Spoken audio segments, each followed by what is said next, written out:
Sir, டெல்லியில் CBI விசாரணைக்கு விஜய் போயிருந்தார்.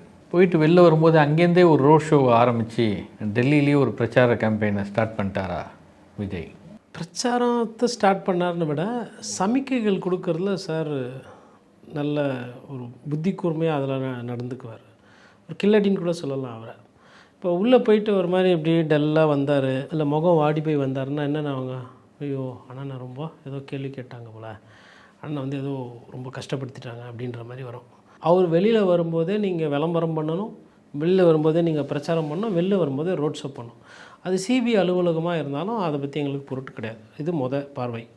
இரண்டாவது பார்வை, உள்ளே வந்து 7 மணி நேரம் உட்கார வச்சு உங்களுக்கு அங்கே தலைவாழை போட்டு விருந்துலாம் நடந்த மாதிரி எனக்கு தெரில. இந்த டாம் அண்ட் ஜெரி இதில் பார்த்தீங்கன்னா நிறைய நேரத்தில் வந்து டாம் உள்ளே அடி வாங்கியிருக்கும். ஜெரியை பழி வாங்கணுன்றது அதோட நோக்கமாக இருக்கும் கார்ட்டூன். ஆனால் வெளியில் வரும்போது டாம் வந்து இப்படி தான் வரும். ஜெரி பார்த்தா அங்கே ஒருங்காட்டின்னு இருக்கும். அதே கார்ட்டூன் மாதிரியே நீங்கள் அதை ஒப்பிட்டு பார்த்தீங்கன்னா டாம் அண்ட் ஜெரி கதை தான் உள்ளே நடந்தது. ஆனால் வெளில டாம் வரும்போது எப்படி வராப்புல, டாம் ஹாப்பியாக வராப்புல, பூவெல்லாம் போடுங்க ஹாப்பி, அது மாதிரி இதே தான். அங்கே பார்த்தா ஜெரி பார்த்தா அந்த இதை வச்சு அடிச்சிருக்கும், ஒரு உப்புரிக்கட்டையோ இல்லை எதையோ வச்சு உள்ளே பேயோ அடிச்சிருக்கும்.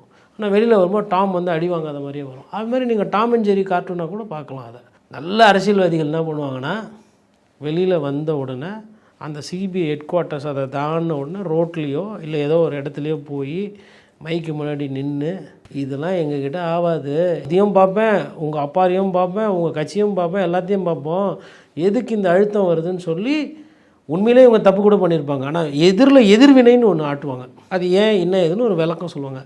நம்ம சாருக்கு வந்து அவ்வளோலாம் அரசியல் புரிதல் இல்லாத காரணத்தினால இப்படி சாங் வைப்பு மற்ற இடத்துல பண்ணுற மாதிரி சிபிஐ ஆஃபீஸில் ட்ரை பண்ணியிருக்காரு.